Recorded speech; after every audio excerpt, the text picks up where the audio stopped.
Have you ever read spiritual books, done all the meditation, and still felt completely broken, stuck? Where am I? I spent 20 years, possibly 30, seeking enlightenment, got certified in Kriya Yoga, studied Joe Dispenza, Abraham Hicks, Course in Miracles, Eckhart Tolle, Wayne Dyer, Michael Sager, goes on and on. Manifested my dream house, doubled my income multiple times. And at 48 years old, I had just quit a job I despised, feeling completely lost and scared to death. And I was driving home at about 80 miles an hour, sobbing uncontrollably, thinking I could just flip the steering wheel right now and it'd all be over. And that's when I realized I've been doing spirituality completely wrong for over 2 decades. And I needed some serious healing, because here's what hardly anybody ever mentions about spiritual teaching, is that most of it's just entertainment. It's designed to make you feel good for a week, not actually change your operating system. No, you're reading the books for the dopamine hits, not transformation. You're going to conferences for the high, not the healing. And that's why you keep ending up in the same pattern. It was the same for me.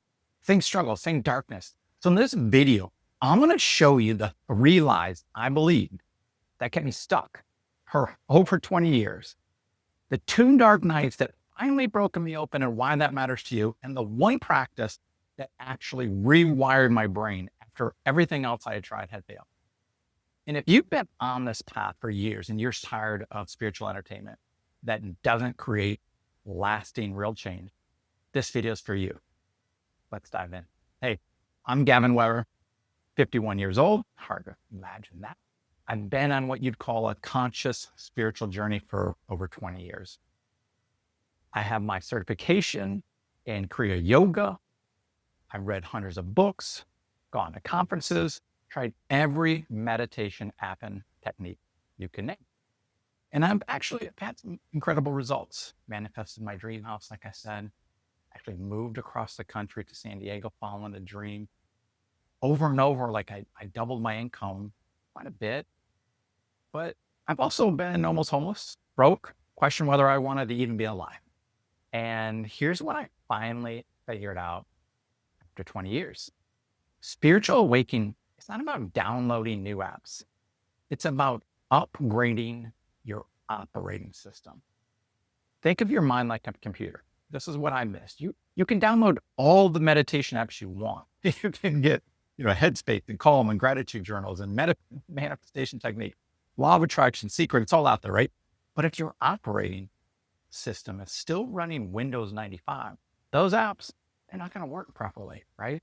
Nothing's going to work the way you want. What you actually need is to upgrade the operating system itself. And that's a different process than what most people are putting out there. So let me start with the 3 lies I believe that kept me stuck. Maybe you can relate. Lie number 1. Once you awaken, everything gets easier. I thought, once I figure this out, I'll be set. I'll never struggle again. I'll see through the illusion. I'll stop getting triggered. I'll be happy all the time. That's not how it works, because awakening is not a destination.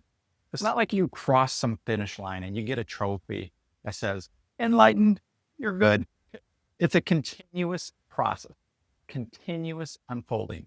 And every time I thought I'd arrived, life would show me, nope, there's more work to do.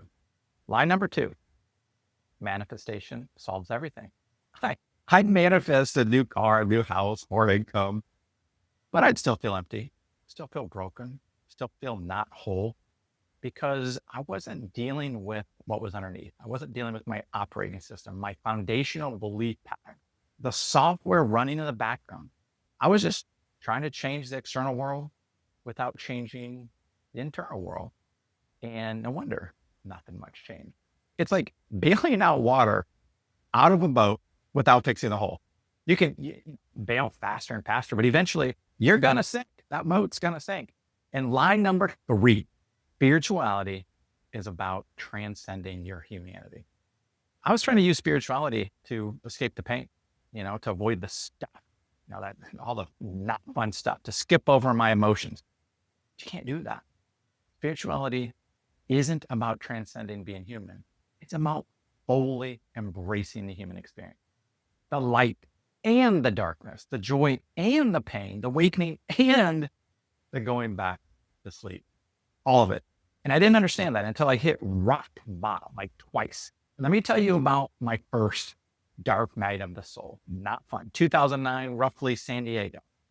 The economy had just crashed. We had lost everything. No job, no money, 3 kids, and a wife and family depending on me. And we got kicked out of where we were living.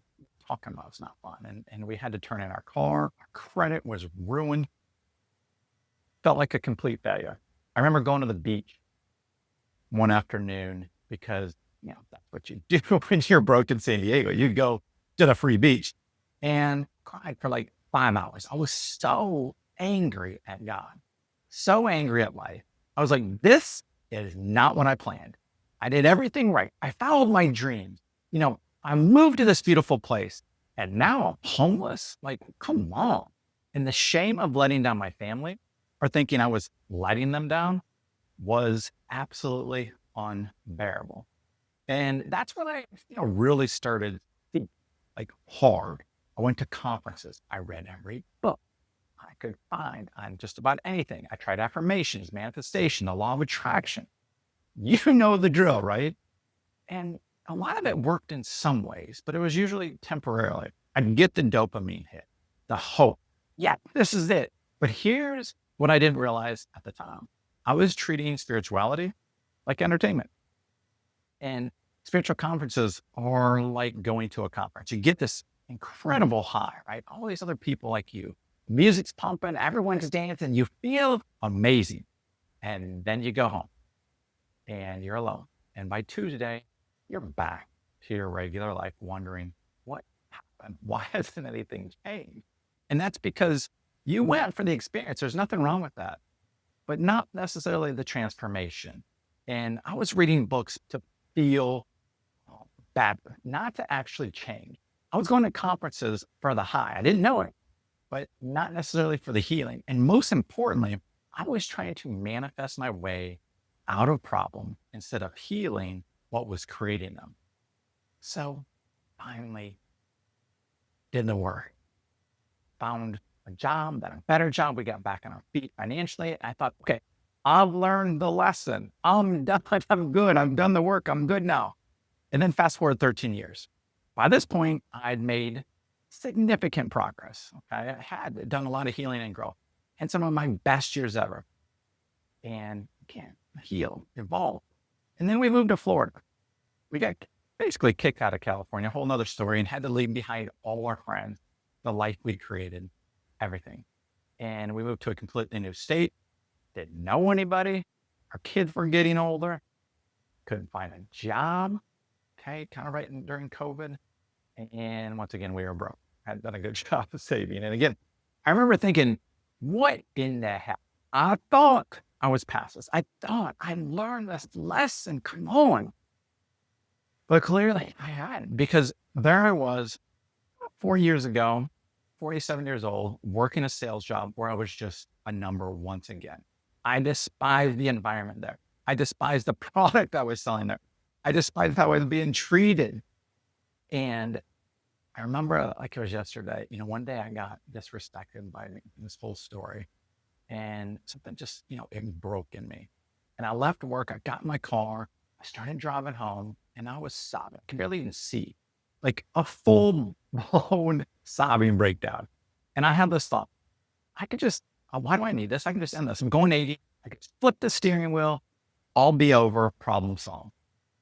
And the moment I had that thought, I knew I was in trouble.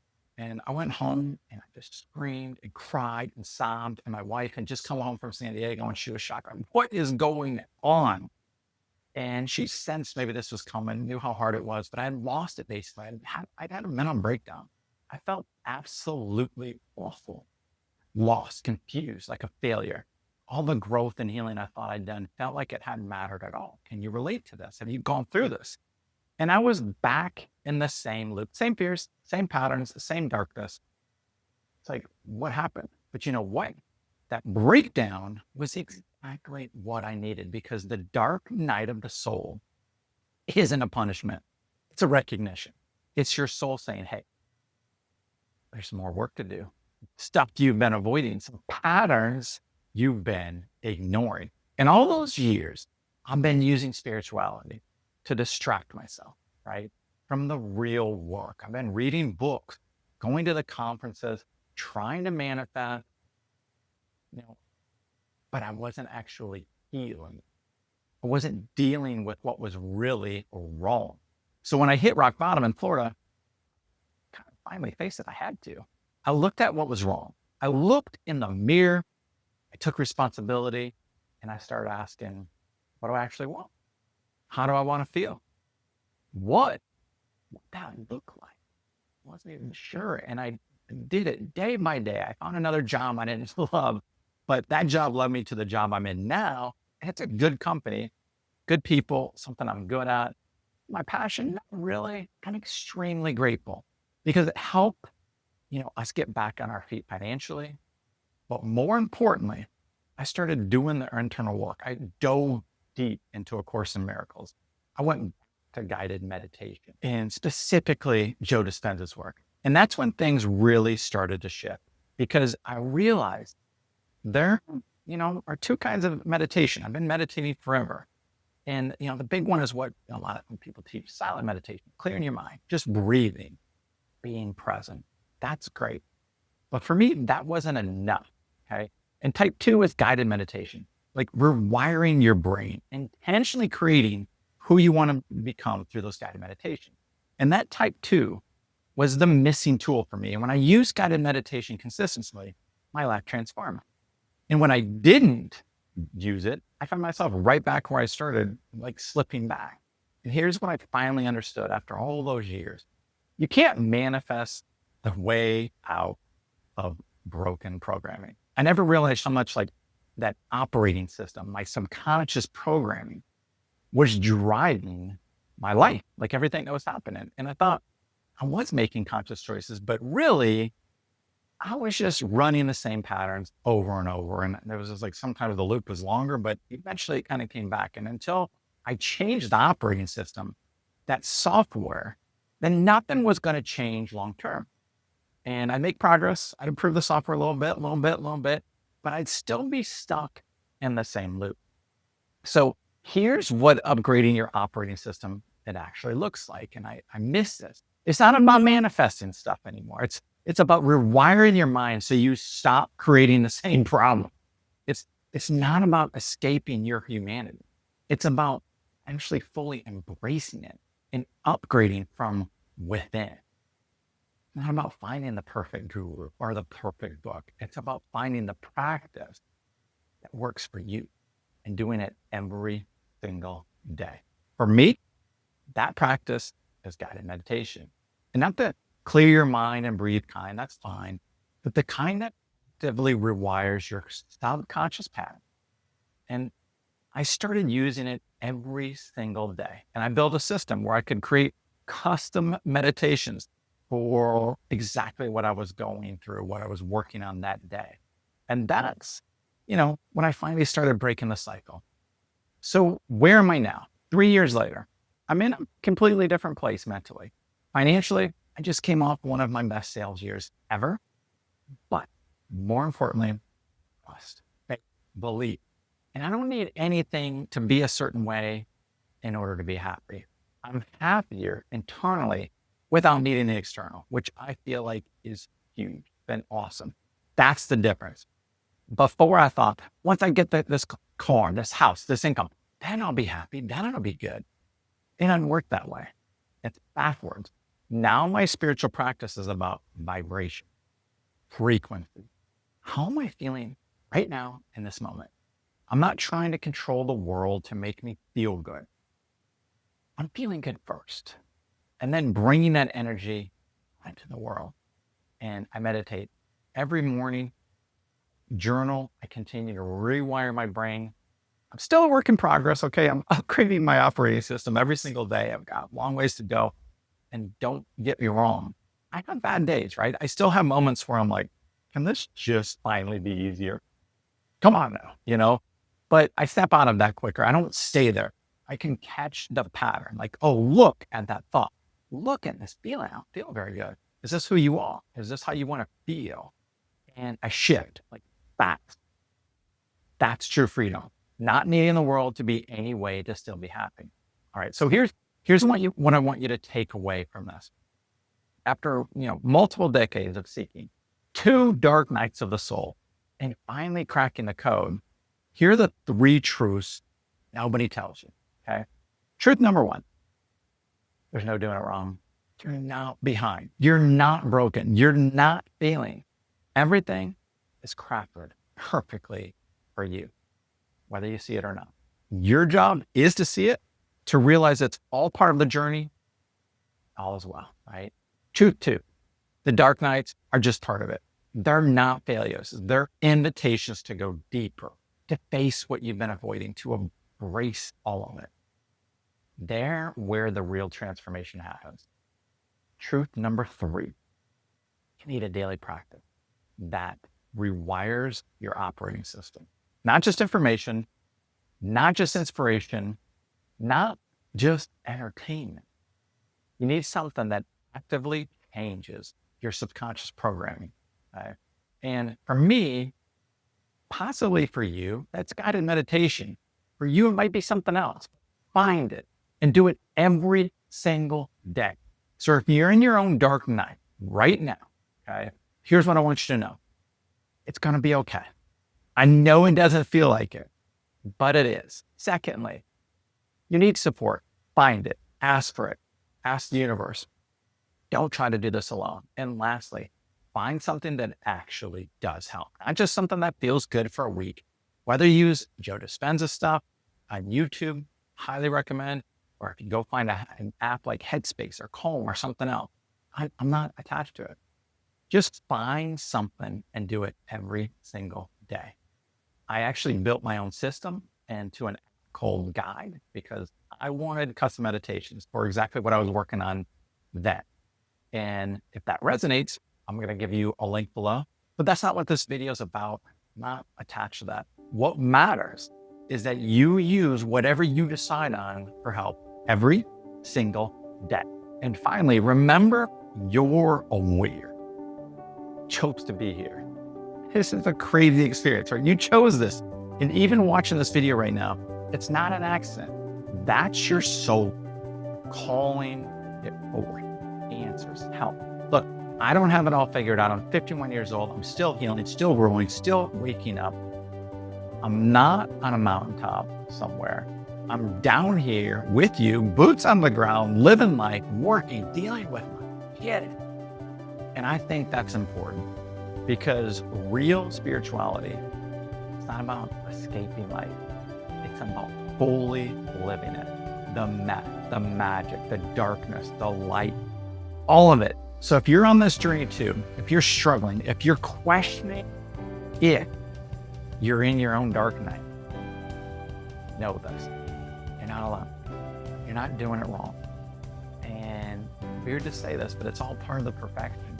Even when it sucks, especially when it sucks, keep going, keep showing up, keep doing the work. And one day you'll look back and realize it was all worth it. Thank you for being here. I'll see you in the next video. If this speaks to you, we'll have content like this, subscribe, and I'll talk to you soon. Much love. Bye-bye.